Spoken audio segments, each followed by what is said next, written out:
Christmas dinner, December 27, 2012. I was at my grandparents' house. We had a nice dinner. We had some roast beef with some gravy. I love gravy and roast beef. We're eating that. You know, I had some biscuits, some Arnold Palmer Arizona iced tea.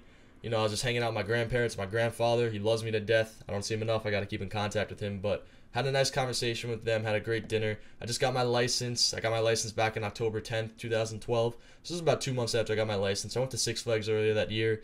I hit a barricade as I drove out of Six Flags, and I hit a car as I backed up. So I ended up driving forward. So this is the barricade right over here, right? This is the barricade. This is my car. I drive forward into the barricade after I parked my car. So after I hit this barricade, I go in reverse and I go backwards like this, and I back up into another car that's over here.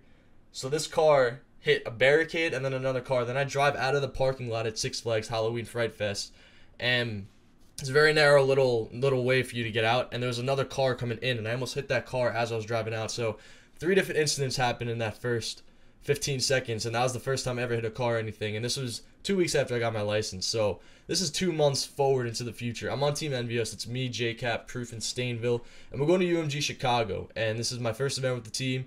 I actually got picked up because Foreplay couldn't go for whatever reason. They picked me up in his place.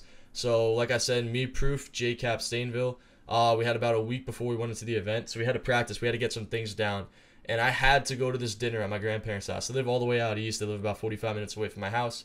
So I drive out there, have the dinner, have the roast beef, have the gravy, have the biscuits, have the Arizona Arnold Palmer iced tea, and I'm getting ready to leave. I'm saying bye to my grandparents, giving them a kiss on the cheeks, giving my grandfather a handshake and a hug. And I walk out of the house. I go to my car. He tells me to drive home safely. He used to be a cop, so he knows everything about the law, and he told me to drive home safely, and I said I will, okay, of course.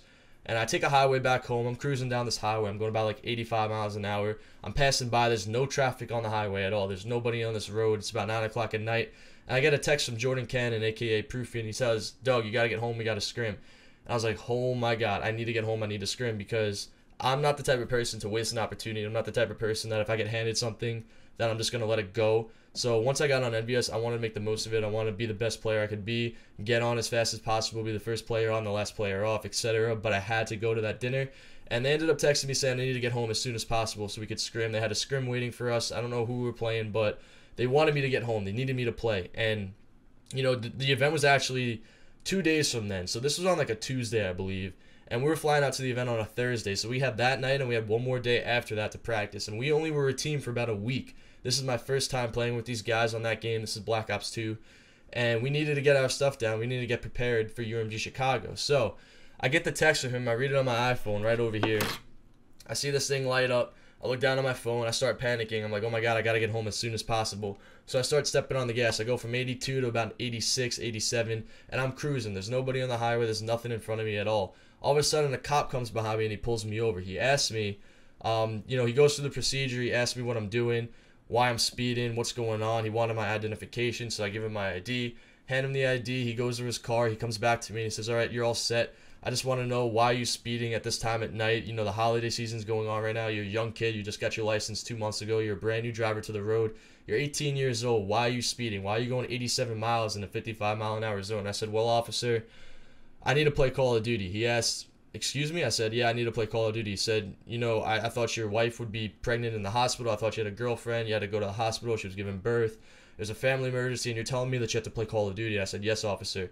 He's like, well, that doesn't sound like a valuable excuse. I said, no, officer. So I walk in the door. I have the ticket in my right hand. My mom sees the ticket in my hand. She already knows what it is. She goes, Doug, why do you have a ticket in your hand? I said, Mom, I had a speeding ticket because I had to go play Call of Duty. She goes, why do you have a speeding ticket for coming home to play Call of Duty? I said, Mom, you just answered your question. I need to go upstairs, and I need to practice with my team. I'm going to Chicago in 2 days. I need to practice right now. She goes, you're not going anywhere. She stops me in my tracks. At this point, she's lecturing me for 5 minutes. My face is turning bright red. I don't want to hear it. I don't want to deal with it. I'm getting texts from Proofy telling me to get on and play. I text him in the middle of my mom's lecture, and she goes, don't text anyone while I'm talking to you. I need to speak to you. And I said, okay, Mom. I eventually just let her keep talking. She goes, Doug, did you understand everything I just said? I'm so mad. My face is bright red. I want to scream at her, and I go, yes, Mom, I understand. She goes, okay, you can go upstairs and play Call of Duty. I got upstairs. I played Call of Duty. Went to the event. We ended up getting 4th.